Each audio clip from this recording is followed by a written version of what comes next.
여러분 안녕하세요. 오경영 선생님입니다.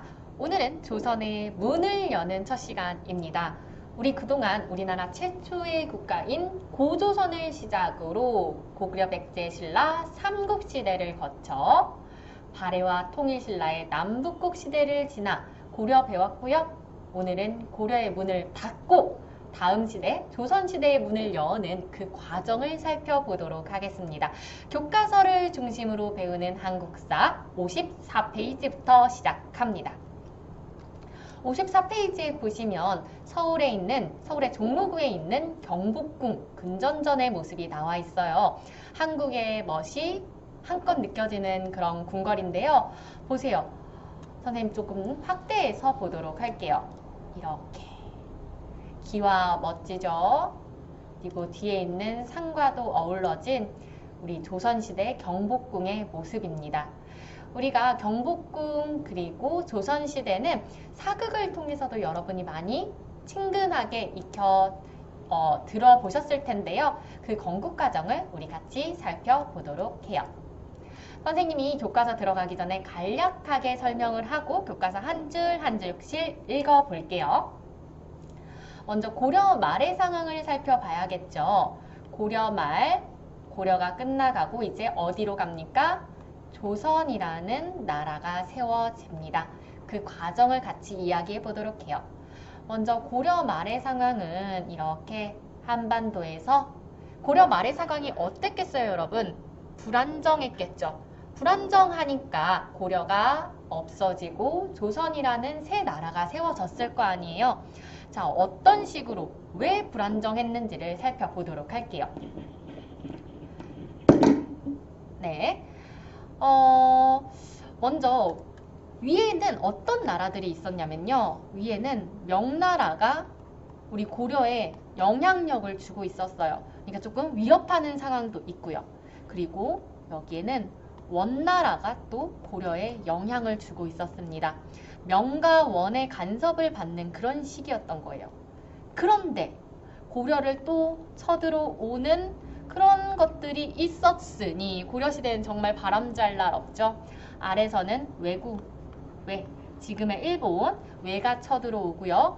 위에서는 홍건적, 불굴홍, 수건건, 그리고 그런 붉은 머리, 수건을 머리에 메었다라고 해서 홍건족이라고 하는데 이 원의 반발에서 생긴 민족인데 그 홍건족이 또 고려를 쳐들어와요.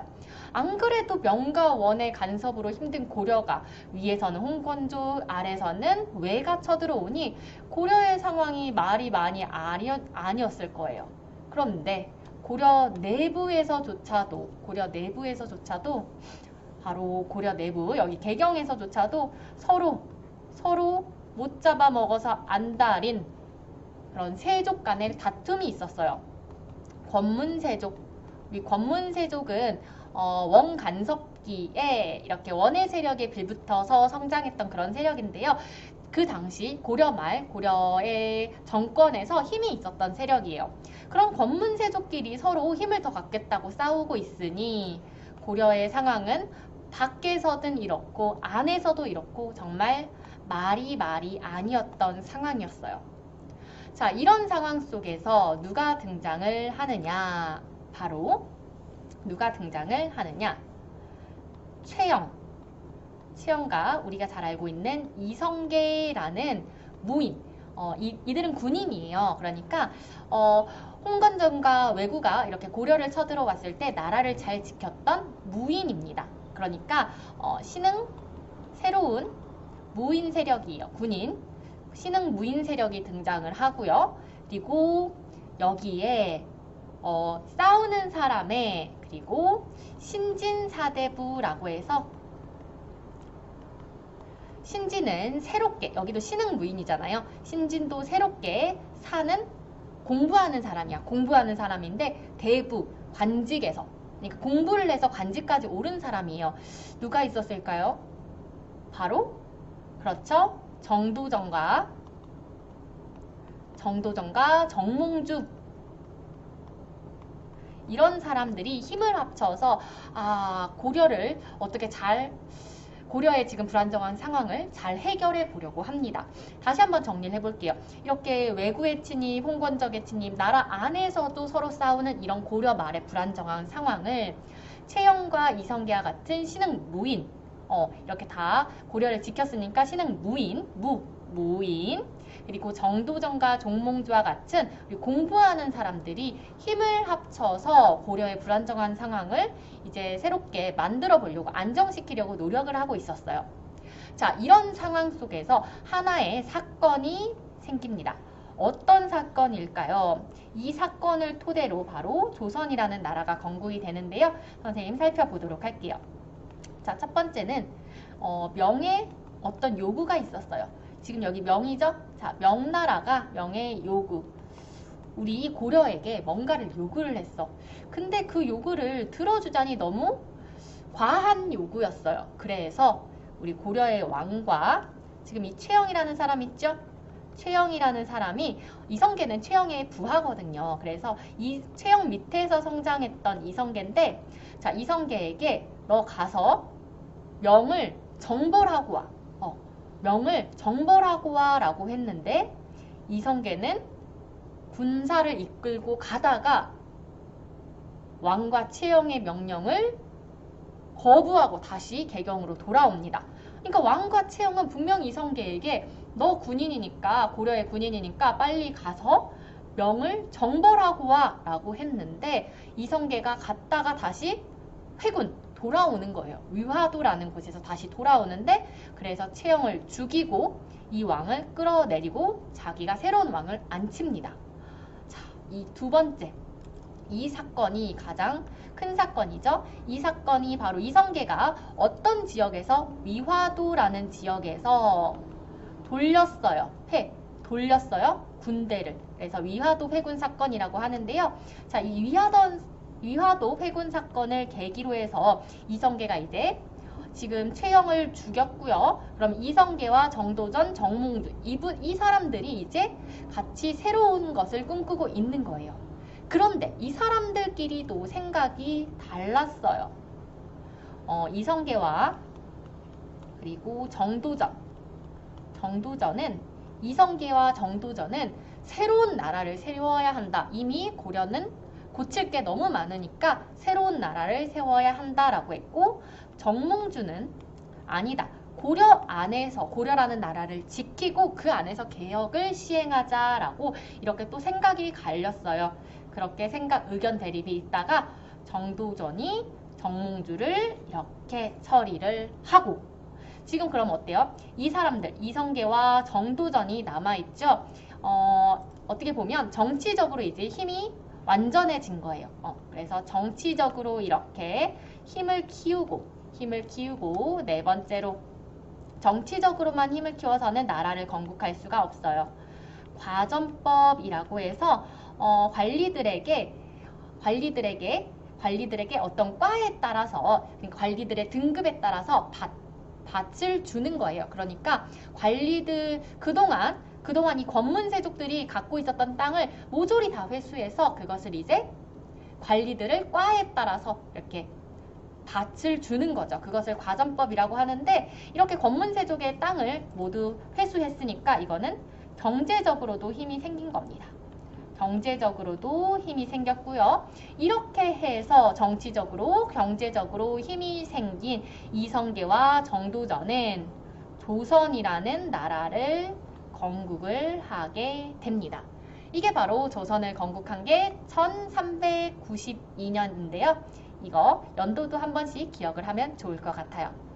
자, 이게 고려 말에서 조선으로 넘어가는 가장 대표적인 흐름들만 선생님이 스토리로 정리를 해주었는데요. 그럼 이제 교과서를 한 줄 한 줄 읽으면서 우리가 정리를 해보도록 할게요.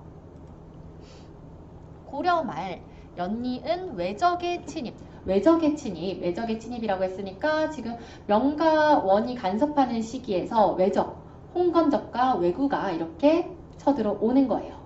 위에서 아래에서 이렇게 쳐들어오죠. 그 다음에 그 안에서는 권문세족이라고 해서 이 당시에 고려 말에 정치적으로 모든 부와 명예를 누리고 있었던 사람들이에요. 그래서 이 권문세족의 횡포죠. 그러니까 이 사람들이 힘을 갖고 그거를 횡포를 부린 거야. 그래서 나라 안에서도 힘들고 나라 밖에서도 고려를 자꾸 침입해 오니까 나라 안팎으로 매우 혼란스러웠어요.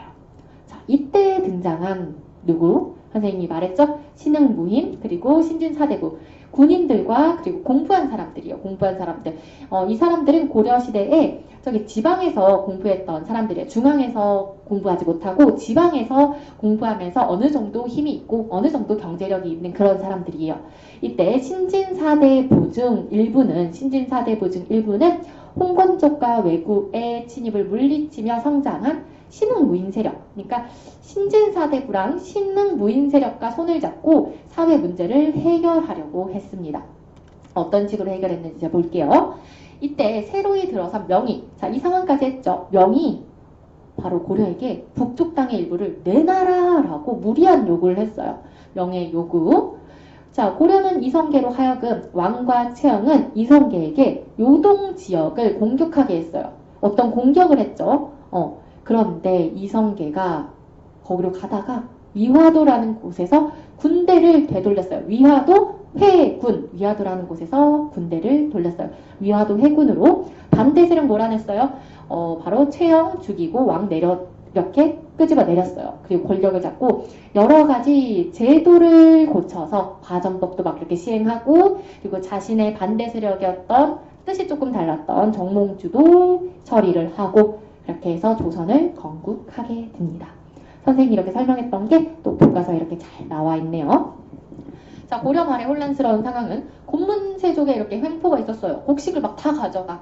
백성들을 못 살게 구니까 고려 말의 상황이 너무 힘든 상황이었어요. 그리고 왜구도 막 자꾸 침입하고 홍건족도 침입하고 여기저기에서 간섭을 하는데 이 문제를 해결하기 위해서 신진사대부, 그러니까 공부를 하는 사람들과 그리고 신흥무인 세력, 이때 고려 말에 어지러운 이런 사회의 문제를 홍건적을 잘 해결하고 왜구를 잘 해결했던 신흥무인 세력이 손을 잡고서 그 중에서 이제 명예 요구에서 이성계가 위화도 회군을 하면서 이제 고려를 이렇게 휘어잡아서 그런데 고려 개혁파가 있었어요. 고려 안에서 적당히 좀 큼직큼직하게 고치면 된다. 고려라는 나라는 지키자. 아니다. 조선 건국파 새롭게 아예 나라를 세우자라는 갈등이 있었고 이 안에서 이제 고려 안에서 개혁을 하던 사람들을 처리한 뒤에 과전법이라고 해서 토지제도를 개혁하고 이성계가 왕이 되어 조선이라는 국가를 세우게 됩니다. 하지만 우리 신진사대부마다 고려 말의 어지러운 상황을 해결하고자 하는 방법 아까 달랐죠? 그 중에 정몽주는 어땠어요? 고려 유지하면서 그냥 개혁을 하려고 했고 정도전 이성계 이렇게 고려를 대신해 이성계를 중심으로 새로운 왕조를 세우고자 했어요. 이들 사이에는 갈등이 심해져서 어떻게 해결을 했냐면 이 이성계의 아들이 이방원이거든요. 이성계의 아들 이방원이 정몽주를 죽였어요. 그러니까 이성계의 아들인 이방원이 우리 함께 새로운 나라를 세워보자. 이런들 저런들 어떠하리 이렇게 하면서 시조를 통해서 우리 새로운 나라 세웁시다 라고 했는데 정몽주는 단심가로 답을 했죠. 나는 임을 향한 마음은 변함이 없다라고 답을 하면서 고려를 꼭 지키고 싶다라고 답을 하니까 이제 이방원이 정몽주를 죽였고 이성계를 중심으로 해서 이제 고려를 멸망시키고 새로운 왕조인 조선이 건국이 되었습니다. 그럼 조선이라는 나라는 이성계가 세운 나라인데 이 정도전이라는 사람도 당연히 조선 건국의 한몫이 아니라 아주 큰 역할을 한 1등 공신이죠. 그래서 이성계가 왕이지만 정도전이라는 사람이 또 조선이라는 나라의 많은 것들을 정도전이 다 개혁을 했어요. 이렇게 얘기를 하죠. 역사학자들은 정도전이 붓을 이렇게 움직이는 대로 조선의 어떤 동서남북의 동대문, 서대문, 남대문, 북대문 이런 것들이 다 세워지고 정도전이 붓을 이렇게 움직이는 대로 조선이 건국되었다라고 이야기를 하는데요. 자, 여러분 이성계가 여기 나와 있고 여기 뒤에 보시면 지금 선생님이 조선시대 한양의 모습이 이렇게 나와 있거든요. 조선시대 한양의 모습은 정도전이 정말로 붓을 움직이는 대로 그려졌다고 해요. 한번 봅시다. 조선이 한양을 도읍으로 삼은 것은 어때요? 우리 삼국시대에도 한양을 찾기 위해서 서로 많이 싸웠죠. 고구려 백제 신라가. 그래서 전성기를 맞았을 때는 항상 한강을 차지하고 있었을 때였어요. 그러니까 이 한강이 너무나도 좋은 지역이고 지리적으로도 이점이 많은 지역이에요. 그러니까 조선은 개경, 고려의 수도인 개경이 아니라 한강 주변인 이 서울, 한양의 도읍을 삼았다라는 거예요. 교통이 편리하고 강이 있으니까요. 지리적으로 많은 이점이 있기 때문에 한양을 도읍으로 삼은 겁니다. 네, 한양은 한강을 거치고 있기 때문에 물자를 옮기기도 편하고요. 물이 있으니까 농사를 짓고 생활하기 아주 좋은 조건을 갖추고 있어요. 그리고 조선은 항상 유교의 나라라고 하죠. 그리고 그 조선의 유교 사상이 아직까지 우리 현대사회에 남아있는 것들이 있는 거예요. 유교는 사실 얼마 되지 않았어요. 조선시대에 이렇게 크게 부흥을 했던 그런 종교인데 아직까지도 우리가 영향을 받는 거죠. 남아있는 거예요. 조선시대 유교 사상이. 자, 조선은 유교 정치 이념을 내세우며 유교에서는 충, 효 이런 거를 중시해요. 충, 백성이 임금에게 이렇게 뭔가 충성해야 된다라는 거. 백성을 나라의 근본으로 삼았고 왕과 관리들은 백성을 위한 정치를 하려고 노력했고 왕은 충성스러운 신하를 뽑고 신하들은 바른 정치를 펼치려고 노력했다. 백성들에게도 나라에 충성하라고 맡은 일에 최선을 다하는 태도가 강조되었죠. 그래서 우리 유교는 항상 이야기를 하면 충, 효 이런 거를 근본으로 합니다. 충, 효. 그래서 유교는 공자의 가르침에 따르며 나라에 충성하고 부모에게 효도하는 것을 중요하는 그런 학문이에요. 자, 이렇게 조선시대의 한양의 모습이 나와 있네요. 이렇게 흥인지문 동대문이죠. 그리고 도누문이 서대문, 숭례문이 남대문, 축정문이 이렇게 북쪽에 있는 거예요. 그리고 경복궁은 우리가 아까 처음에 봤던 궁정전 있는 건물이 경복궁이 여기 있습니다. 살펴볼까요? 이런 생각을 담아서 궁궐과 도성의 사대문, 동서남북 사대문을 유교의 정신을 담아서 만들었어요. 경복궁이 왜 경복궁이 있어요? 임금이 덕으로서 나라를 다스려서 만년 동안 엄청 긴 시간 동안 복을 누리라는 뜻에서 경복궁인 거예요. 그리고 각각의 동대문, 서대문, 남대문, 북대문이 왜 흥인지문, 도누문, 숭례문, 축정문이냐면 조선시대에 인의예지, 예지신 이게 바로 유교의 5가지 덕목이거든요. 자, 여기 나와 있네요. 유교에서 사람이 마땅히 갖춰야 될 5가지 덕목이 인의예지신이에요. 거기에 인을 따서 흥인지문, 그리고 인의예지신에서 의를 따서 돈의문, 그리고 인의예지신에서 예를 따서 숭례문, 인의예지신에서 지는 우리 한자로 조용하다, 정숙하다라는 뜻으로 정이랑 같거든요. 그래서 숙정문이라고 합니다. 자, 조선시대는 유교의 영향을 많이 받아서 유교의 이념을 바탕으로 나라를 세웠어요. 그렇기 때문에 복을 누리라는 뜻에서 경복궁을 이렇게 세우고, 동서남북에 이렇게 문들을 세워서 이렇게 서울을 표시를 했는데, 동쪽에는 흥인지문, 그리고 서쪽에는 돈의문, 남쪽에는 숭례문, 그리고 북쪽에는 축정문, 인의예지 이렇게 유교의 정신을 담아서 이렇게 사대문을 세웠다라는 거. 그것까지도 기억을 해주세요. 잠깐 앞으로 가서 이성계에 대해서 좀 이야기를 더 해볼까요? 자, 이성계는요, 이렇게 나와 있어요. 고려 말에 홍건적과 왜구의 침입으로 백성들의 삶이 매우 힘들었어요. 안 그래도 외적의 침입으로 힘든데 권문세족들이 더 땅도 곡식도 뺏어가니까 너무 힘들겠죠.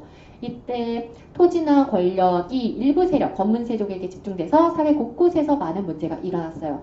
이때 외적을 물리치면서 공을 세운 신흥 군인들, 무인 세력과 그리고 지금의 그 고려 정부를 비판하고 사회 문제를 개혁하려는 새로운 지식인, 공부를 많이 한 공부를 많이 했다는 거야. 신진사대부가 등장을 했고요.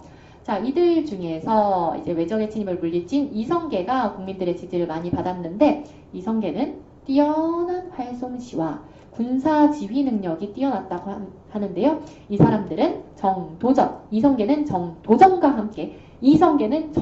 함께 고려라는 국가를 세우게 됩니다. 자, 그러면 우리 마지막으로 여기 페이지를 하고 이제 정리를 해보도록 할게요. 고려 말에 이제 혼란스러운 고려 상황이 나와 있죠. 홍건적과 왜구의 침입. 너무너무 어지러운 고려의 모습이 나와 있어요. 그리고 안에서는 또 이렇게 권문세족이 횡포를 부려서 백성들이 너무 힘들어. 토지를 뺏고 곡식들을 뺏고 그들의 부의 축적에 의해서 백성들이 너무 힘들고 근데 또 명과 원이 막 간섭을 해. 그러니까 이렇게 힘든 상황에서 나라를 좀 바꿔보자라는 사람들이 있었던 거예요. 다시 한번 선생님 여기에다가 정리를 해볼게요. 고려에서 조선으로 넘어가는 이 고려 말의 시기에는 명의 간섭도 있었고요. 명의 간섭도 있었고요. 그리고 원의 간섭도 있었어요. 자, 봅시다. 명과 원의 이런 간섭이 있는 상황에서 홍건적이 위에서 쳐들어오고 왜구가 쳐들어와요. 홍건적이 위에서 왜구가 아래에서 이렇게 쳐들어오는데 권문세족끼리 또 이렇게 서로 다투니까 백성들은 더 힘들어진 거예요. 그때 이성계랑 최영과 같은 신흥 무인 세력이 등장을 하고 또 그들은 신진사대부 공부한 사람들과 합쳐서 우리 나라를 좀 바꿔봐야 될 텐데 라고 이야기를 합니다. 그때 어떤 명의 요구가 있었어요. 북쪽 땅 내놔라. 그래서 왕과 채영이 이성계에게 요동을 정벌하라고 했지만 이성계는 돌아옵니다. 그럴 수가 없다. 이때 이성계가 4가지 이유에서 그럴 수 없다라고 하는데요.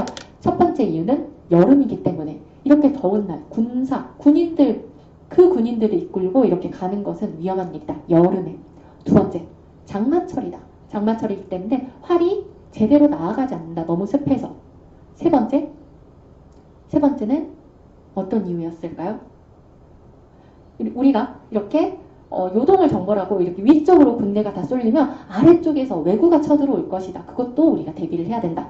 네 번째, 작은 나라가 큰 나라를 쳐들어가는 것은 옳지 않다라는 건데 이건 조금 이성계의 생각이 아닌 것도 같아요. 왜냐하면 이성계는 군인이기 때문에 어쨌든 싸우는 이런 그런 주장을 펼치는 사람인데 작은 나라가 큰 나라를 이렇게 공격하는 건 옳지 않다? 이거는 신진 사대부의 생각이기도 해요. 그러니까 왠지 역사학자들이 추측하기에는 이성계가 이미 이 신진 사대부와 함께 뭔가 논의가 된 상태에서 위화도 회군을 했다더라.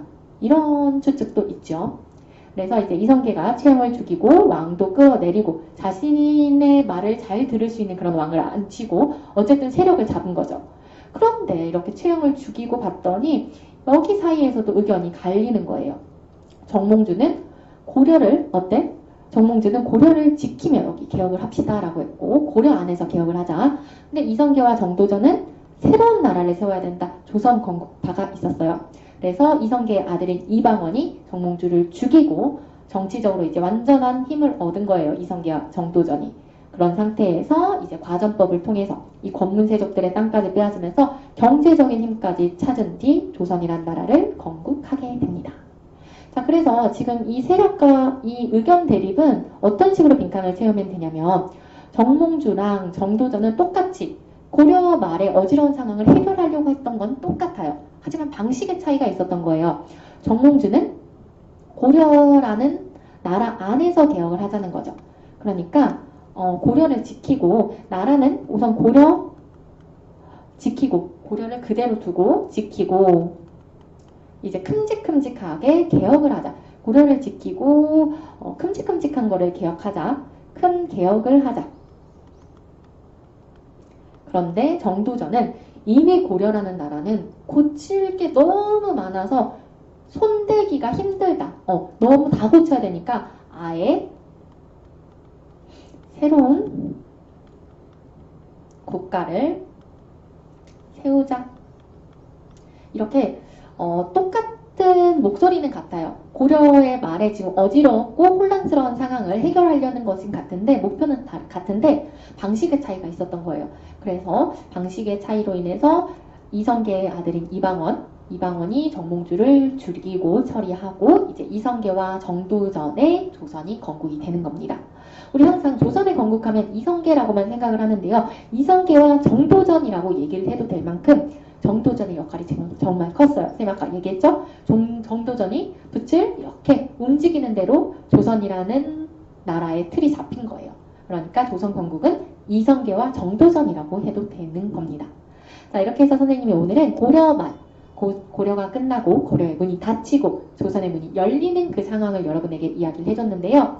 자, 다시 한번 화면을 쭉 보자면 이렇게 조선시대 경복궁 긍정전 건국 상황들, 자, 혼란스러웠고 밖에서 침입도 있었고 안에서의 다툼도 있었는데 그때 등장한 거는 먼저 신흥 무인 세력 그리고 공부하는 신진사대부 힘과 그리고 공부 문과 무가 만나는 거예요. 힘, 신흥 무인 세력과 공부하면서 여러 가지 비전이 있어야 되는 거죠. 무조건 싸우기만 해서 새로운 나라가 형성되는 건 아니에요. 어떤 비전, 그리고 머릿속에서 계산들이 있어야 하나의 나라가 세워지는 거예요. 힘으로 막 침입만 해서 되는 건 아니야. 문과 무가 다 만나야 되는 거예요. 그래서 신흥 무인 세력과 신진사대부가 손을 잡은 상태에서 우선 명예 이런 요구가 있었고 이것을 왕은 이렇게 하라고 했는데 그걸 거절한 이성계가 이제 힘을 잡았고 그런데 아이고야 어쨌든 목적은 같은데 방식이 달라서 갈등이 있었고 결국에 고려 안에서의 개혁을 주장했던 정몽주는 처리당했고 이성계와 정도전에 이제 조선이 건국되는데 그 전에 경제적으로 힘을 잡기 위해서 이 권문세족들의 땅을 모두 빼앗는 과정법이 시행이 되었다더라. 이 정도. 이런 흐름들을 여러분들이 잘 익히시면 됩니다. 그리고 조선이라는 나라는 유교의 나라, 충과 효를 강조하는 나라이기 때문에 충성을 해야 돼요. 충을 강조하는 나라고 인, 예지, 신을 강조하기 때문에 흥, 인, 지문, 돈, 의문, 충, 예문, 그리고 숙정문까지 이렇게 조선시대 한양의 모습은 유교의 모습을 본따서 유교스럽게 유교의 나라로 이렇게 건국이 되었다더라라는 거 여러분 잘 기억하세요. 자, 선생님과는 다음 시간에 이제 세종 때의 발전에 대해서 공부를 해볼 건데요. 우리 조선시대에서는 가장 위대한 왕, 우리나라 사람들이 가장 존경하는 왕이라고 뽑히는 세종대왕에 대해서 조선시대의 4대 임금인가요? 태정, 태세, 네, 4대 왕인 세종대왕에 대해서 알아보도록 하겠습니다. 여러분 오늘 배운 내용 바로 이 사진에 지금 이것에 잘 정리되어 있으니까요. 딱 일시정지 누르고 눈으로 다시 한번 읽으면서 머릿속으로 정리해 보시길 바랍니다. 오늘 수업은 여기까지 하도록 할게요.